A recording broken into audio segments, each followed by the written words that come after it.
प्रभाग क्रमांक 14 मध्ये आपण आलेलो आहात. हिंदू नामाचा जो स्पेशल कार्यक्रम चालू आहे मनपा महासंग्राम. आपल्यासोबत गणेश देशमुख जी आहे, त्यांच्याशी बोलू.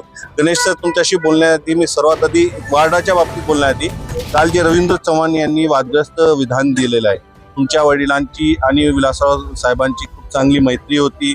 एस.आर. काका आणि विलासराव देशमुखचं इक्वेशन सर्वांना माहीत आहे. तर तुम्हाला ॲज अ पर्सन, तुम्ही लहानपणापासून काँग्रेसला आणि विलासराव साहेबांना पाहत आलेला आहे, तुम्हाला कसं वाटतंय उमेदवार म्हणून नाही, ॲज अ पर्सन तुम्हाला काय वाटतं? खरं तर ही घटना ज्यांनी जे केलंय ते अतिशय निंदनीय आणि दुःखद आहे. म्हणजे विलासराव देशमुख साहेबांचं योगदान हे लातूरकरांना सर्वांना माहिती आहे. साहेब म्हणजे लोकांच्या हृदयात बसतात आणि म्हणजे जे भाजपच्या पोटात होतं ते ओटात आले, एवढाच फक्त विषय आहे. आणि म्हणजे वाईट ह्या गोष्टीचं वाटलं की ज्या लातूरच्या बाहेर जर लातूरकर गेले तर त्यांना लोक विचारतात की तुम्ही विलासराव देशमुख साहेबांच्या गावचे का. आणि किती जरी कोणी प्रयत्न केला तर लातूरकरांना माहिती आहे की 15 तारखेला त्यांनी लातूरकर दाखवून देणार आहेत की विलासराव देशमुख साहेब हे आमच्या हृदयात राहतात. आणि म्हणजे खरंच दुर्दैवी. आणि आम्ही सर्व लातूरकर म्हणून, म्हणजे नुसतं काँग्रेस बाकीच्या ह्या विषय बाजूला ठेवू, एक लातूरकर म्हणून आम्ही ह्या गोष्टीचा जाहीर निषेध करू. आता प्रभाग बाबतीत बोलू. प्रभागमध्ये खास करून आता येताना मला स्वतःला असं वाटलं की रस्ते खूप खराब झालेले आहेत. खूप मोठं आव्हान आहे तुमच्या समोर. या व्यतिरिक्त काय काय समस्या आहेत थोडंसं सांगा. प्रभागामध्ये, प्रभाग क्रमांक 14 मध्ये बऱ्याच काही समस्या आहेत. आता आपण या रोडवरती आहेत. या रोडवरती तर तुम्ही बघितलं तर ड्रेनेज लाईनचं गुजरातची कंपनी काम करते. आणि इथले स्थानिक तर कोणी गुत्तेदार नाहीये की त्याला विचारायला जावं म्हणून. आणि कोणी विचारायचा प्रश्न नाहीये, कारण की 4 वर्ष झाले इलेक्शनच झाले नाहीत. महानगरपालिकेमध्ये प्रशासक आहे आणि प्रशासक कोण चालवतंय? सत्ताधारी चालवतात, हे सर्वांनाच माहिती आहे.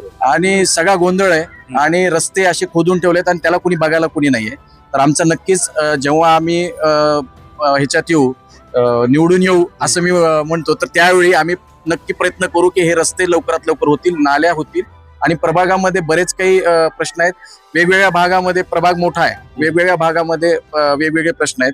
आमच्या अक्षरधाम म्हणून एक सोसायटी आहे, त्या ठिकाणी अतिवृष्टी झाली की अक्षरशः पाणी वाहून जातं. तिथे रीतापुरे साहेब आणि जेवरे मॅडम, या जेवरे मॅडम तर अक्षरशः माजी सैनिक, म्हणजे शहीद आहेत त्यांचे हजबंड फॅमिलीचे. तर त्यांना अक्षरशः त्यांचं कंपाऊंड पडलंय, परंतु तिथे कोणी बघायला तयार नाहीये.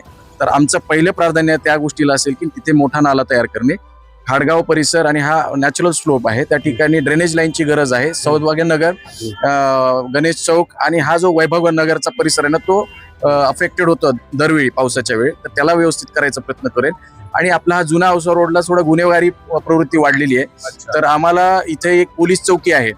तर ती चौकी आहे परंतु ती बंद असते. तर आम्हाला त्या ठिकाणी पोलीस चौकी कायम चालू करायची आहे आणि एक सिंगम असा पोलीस आम्हाला अधिकारी या ठिकाणी आम्ही आणण्याचा प्रयत्न करू आणि त्या गोष्टीला आळा पाडायचा प्रयत्न करू. आणि ट्रॅफिकचा इश्यू खूप मोठा आहे. पार्किंगच्या, माझं घर औसा रोडला आहे, तर ट्रॅफिक खूप मोठ्या प्रमाणावरती प्रॉब्लेम होत आहे. तर पार्किंगची सोय आणि असे बरेच काही ग्रीन बेल्ट्स आहेत, ग्रीन बेल्ट्स डेव्हलप करायचे आहेत, अभ्यासिका विद्यार्थ्यांसाठी करून द्यायचे आहेत. असे बरेच काही प्रश्न आम्ही वेगवेगळ्या स्तराचे, वेगवेगळ्या म्हणजे विद्यार्थी असतील, पालक असतील, महिला असतील, सर्व स्तराच्या लोकांच्या ज्या काही अडचणी आहेत त्या आम्ही समजून घेऊन जाहीरनामामध्ये देऊन त्या करून द्यायचा प्रयत्न करू. आणि विकासाच्या मागे काँग्रेस नेहमी राहिलेला आहे. या भागामध्ये 4 नगरसेवक होते, 3 भाजपचे होते आणि 1 काँग्रेसचे होते.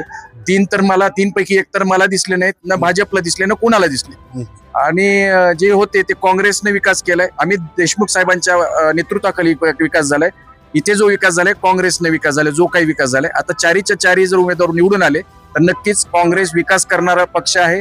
लातूरमध्ये अमित साहेब असल्यानंतर, काँग्रेस असल्यानंतर लातूर स्वच्छ, सुंदर आणि सुरक्षित राहणार आहे, हे नागरिकाला माहिती आहे. आणि येणाऱ्या 15 तारखेला मतदानाच्या रूपाने लातूरमध्ये काँग्रेसचा झेंडा फडकणार आहे. दुसरं माझं, खरंच मी जेवढे उमेदवार पाहिजे त्यामध्ये खूप चांगला अभ्यास आहे तुमचा, एवढं तर मला अंदाज आलेला आहे. दुसरा, तुमच्या वार्डमध्ये मुस्लिम समाजाचाही एक मोठा वर्ग आहे. तर त्या बाबतीत तुमच्या खास करून जे आज जन्म दाखल्याचा वगैरे मुद्दे आहे, असे मुद्दे खूप जास्त गाजत आहेत, त्या बाबतीत काय सांगणार? नाही, मुस्लिम काँग्रेस हा पक्ष सर्व धर्म समभाव या भावनेतून चालतो. यामध्ये सर्व धर्माच्या लोकांना समान वागणूक दिली जाते. मग तो कुठल्या जातीचा धर्माचा आहे असं म्हणून आम्ही कुठलंही काम वागणूक देत नाही. आता खाजानगर हा परिसर आहे, त्या ठिकाणी महिलांची अशी मागणी होती की तिथे मुलांसाठी अंगणवाडी नाहीये. तर आम्ही अमित साहेबांनी आणि काँग्रेस पक्षाच्या वतीने तिथे आता येणाऱ्या काळामध्ये अंगणवाडी चालू करण्याचा आमचा मानस आहे. ते होणार आहे आणि ते झालेलं आहे. 20 वर्षापासूनचा प्रलंबित तो प्रश्न होता, तो मार्गी लावलाय. म्हणजे बघायला गेलं तर मला असं वाटतं की सर्वांना घेऊन चालणारा पक्ष हा काँग्रेस आहे. आमचं नेतृत्व देशमुख साहेबांचं हे सर्व लातूरकर म्हणजे इलेक्शन हे 15 तारखेपर्यंतच असतील. त्याच्यानंतर सर्व घटकांना एक जनसेवक म्हणून अमित साहेब काँग्रेस पक्षाचे सर्व नगरसेवक काम करणार आहेत, हे तुम्हाला मी असं. तुमच्या विरोधात खूप जास्त धनशक्ती लावण्याचा प्रयत्न चालू आहे अशी एक लोकांमध्ये चर्चा आहे. या धनशक्तीचा तुम्ही कसा सामना करणार? बघा, त्यांच्याकडे जरी धनशक्ती असली तर आमच्याकडे जनशक्ती आहे. बघा मागे, आणि येणाऱ्या 15 तारखेला जनशक्ती त्यांना त्यांची जागा दाखवून देईल. कारण की हे जे महानगरपालिकेचं जे काही चाललंय ते निष्ठावंत वर्सेस संधी साधू असं हे जागोजागी लातूरच्या कोपऱ्या कानाकोपऱ्यामध्ये चर्चा आहे. आणि नक्कीच येणाऱ्या 15 तारखेला लातूरचे सर्व सुजान मतदार त्यांना त्यांची जागा दाखवून काँग्रेसचा झेंडा महानगरपालिकेमध्ये फडकवतील, एवढा आम्हाला आत्मविश्वास आहे. दुसरेही उमेदवार इथं आहेत, त्यांच्याशी आपण बोलू की तुमच्या प्रभागामध्ये शाळा आणि कॉलेजेस खूप जास्त आहेत.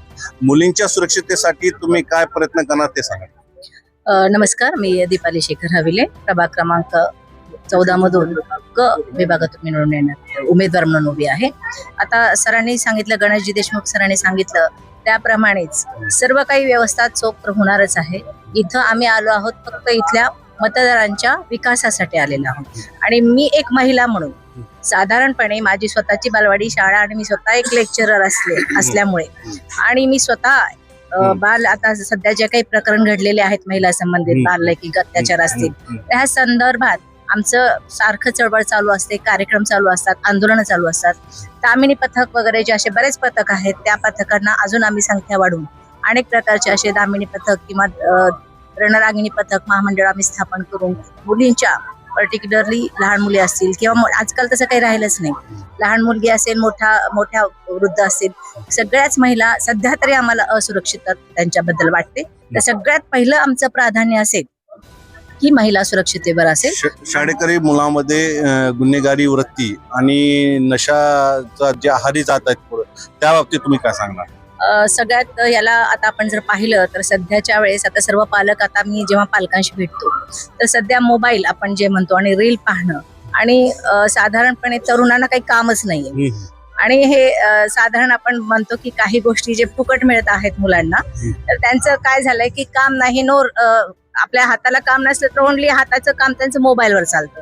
आणि त्याच्यामुळे काय होतं की मुलांमध्ये एक नकळत अशा भावना, जसं असं अनेक सतत टीव्ही मोबाईल पाहिल्यामुळं मुलामध्ये एक हिंसक प्रवृत्ती आपण जे म्हणतो निर्माण झालेली आहे. आणि एकटी मुलं असल्यामुळे आई वडिलांना त्यांना आवरणं अशक्य झाले. तर अशा मुलांसाठी बालसंस्कार केंद्र आम्ही उघडण्याचं आणि त्यांच्यावर एक सुसंस्कार करण्याचं केंद्र आम्ही निश्चितच. आणि मी तर आधीही आम्ही जेव्हा ह्या प्रचारात नव्हतो तरीही आमच्या त्या विचारधारा होत्या आणि आता तर इथून सर्व शक्तीने आम्ही काय करणार आहोत, राबवणार आहोत. त्यामुळं काय इथून पुढं लहान मुलं आणि महिला यांचा प्रश्न शक्यतो आम्ही निकाली लावण्याचा प्रयत्न करू. इथं महिलांसाठी तुम्ही काय उपाययोजना करणार आहे त्याबाबतीत थोडं सांगा. नमस्कार, मी रेणुका शिंदे. आज पाहता सर्व युवक आणि युवती हे आपल्या राजकारणात यायला पाहिजेत. का तर ते आले म्हणजे आपला देश हा सुशिक्षित आणि प्रशासन सुद्धा चांगलं राहील. आणि राजकारणात जर शिकलेले व्यक्ती जर आले तर समाज आणि समाजाचा विकास हा खूप चांगला होईल. आता खास करून महिलांसाठी 50% आरक्षण दिलेलं आहे. महिलांचं ऍक्टिव्ह पॉलिटिक्स मध्ये आल्यानंतर काय फायदे होतील असं सांगा मला वाटतं? नाही, असंही महिला आहेतच, काँग्रेसमध्ये असतील सर्व पक्षामध्ये ऍक्टिव्ह आहेतच. आणि महिलांना जर एक चान्स मिळाला तर महिला स्वावलंबी पण बनतात आणि खूप पुढेही जातात. आणि आपल्या पक्षात असेल, आपल्या राजकारणात खूप महिला, जसं प्रियंका गांधी असतील, इंदिरा गांधी असतील, ह्यांनी खूप काही देशासाठी केलेले आहेत. तसेच त्यांच्या नेतृत्वाखाली खूप महिला सक्षमीकरणामध्ये पुढे जातील, स्वावलंबी होतील आणि नक्कीच ते काहीतरी समाजाला काहीतरी करून दाखवतील. खरंच आहे, स्थानिक स्वराज्य संस्था हे नेत्यांच्या विकासासाठी, नेता डेव्हलप होण्यासाठी खूप गरजेचं आहे.